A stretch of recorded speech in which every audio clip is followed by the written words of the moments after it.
Hello everyone, I'm Bill Soriano, Realtor with eXp Realty, guiding you home every step of the way.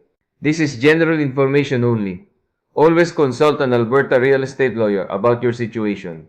Under Alberta's Dower Act, a legally married spouse may have rights in the family home, even if only the other spouse's name is on title. For example, John owns the house but he and his wife Mary live there. John can't sell or mortgage it without Mary's consent. If the registered owner dies, the surviving spouse may get a life estate, the right to live in the home for life, even if someone else eventually inherits it. A life estate can also come from a will or deed.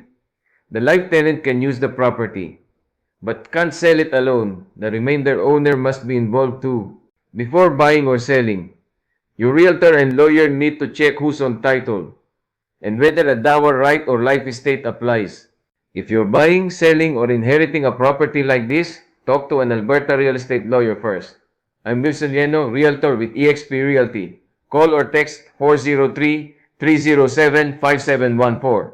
Wilson.Rieno at exprealty.com. Guiding you home every step of the way.